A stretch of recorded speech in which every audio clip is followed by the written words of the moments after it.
Shalom, perkenalkan nama saya Karin Haluri Audrinia dari 12 APHP SMK Kristen Terang Bangsa. Pada kesempatan ini saya akan sedikit menjelaskan tentang bahan penyegar khususnya tanaman kopi. Yang pertama, apa sih perbedaan herbal dan rempah? Herbal adalah tanaman yang mempunyai kegunaan dalam pengobatan. Herbal kadang-kadang disebut juga tanaman obat, sehingga dalam perkembangannya dimasukkan sebagai salah satu bentuk pengobatan alternatif. Sedangkan rempah adalah bagian tumbuhan yang beraroma kuat, seperti pada bagian biji, daun, kulit kayu, akar. Ya, bagian-bagian itu yang dikeringkan. Biasanya digunakan untuk jamu, kosmetik, ataupun antimikroba. Sekarang kita masuk ke bahan penyegar. Apa sih bahan penyegar?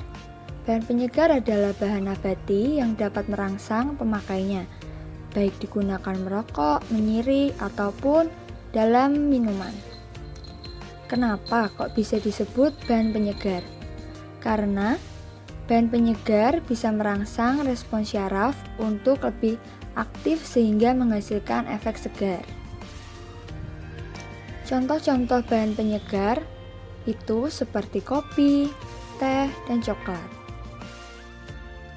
Kopi merupakan tumbuhan berbentuk pohon yang beberapa diantaranya menjadi bahan dasar pembuatan minuman penyegar kopi.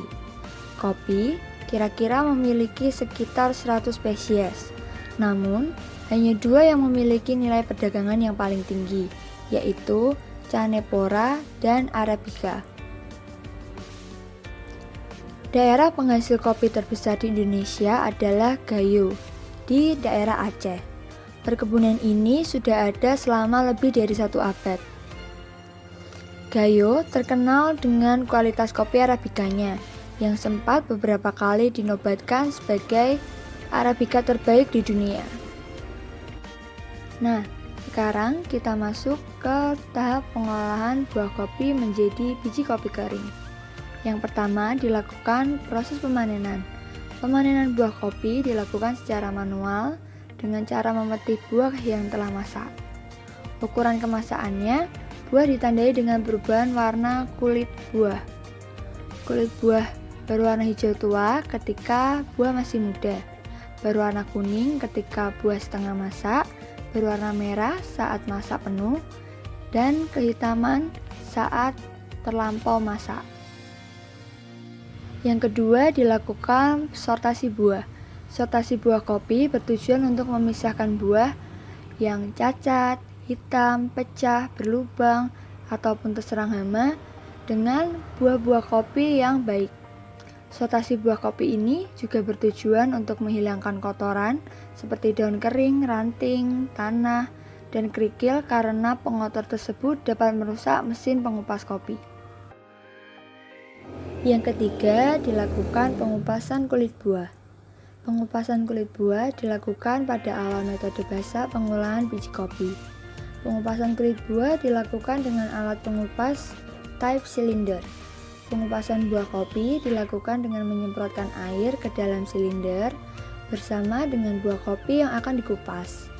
Aliran air ini berfungsi untuk membantu mekanisme pengaliran buah kopi ke dalam silinder dan sekaligus membersihkan lapisan lendirnya.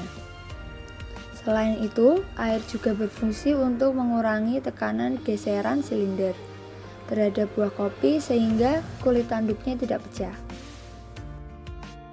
Setelah melalui proses pengupasan, biji kopi akan memasuki proses fermentasi.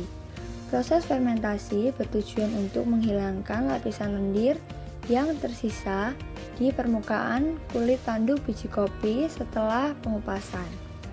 Selain itu, fermentasi juga bertujuan untuk mengurangi rasa pahit dan mendorong terbentuknya cita rasa seduhannya.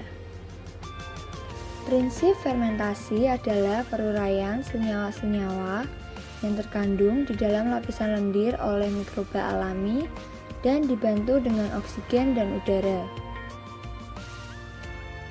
Proses fermentasi dapat dilakukan secara basah dan secara kering. Secara basah, yaitu direndam di dalam genangan air. Jika secara kering, maka tanpa rendaman air. Proses fermentasi ini biasanya dilakukan pada kopi Arabica. Setelah melalui proses fermentasi, biji kopi selanjutnya melalui proses pencucian. Pencucian bertujuan menghilangkan sisa lendir hasil fermentasi yang masih menempel di kulit tanduk biji kopi tersebut. Setelah biji kopi dicuci hingga bersih, selanjutnya biji kopi melalui proses pengeringan.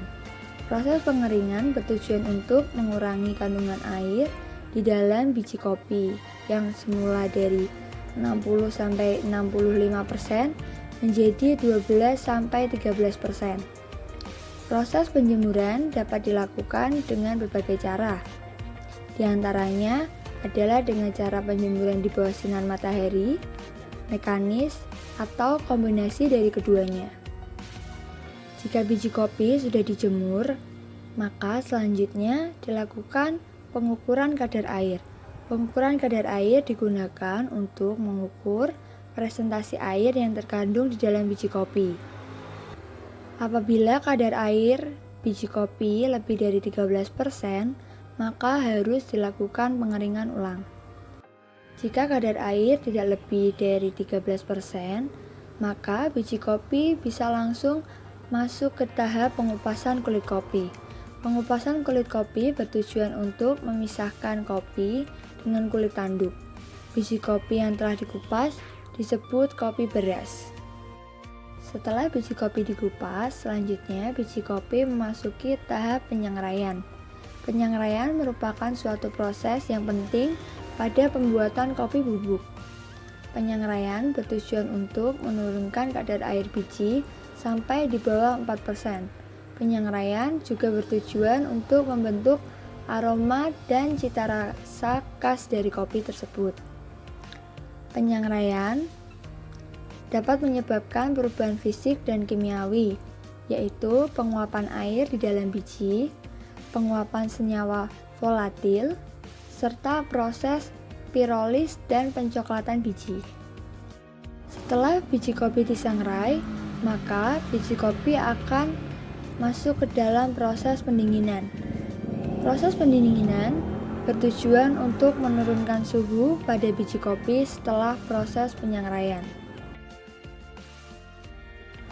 Nah, setelah kopi sudah menjadi bubuk, kopi bisa diolah menjadi berbagai macam minuman kopi seduh atau inovasi-inovasi dari kopi lainnya.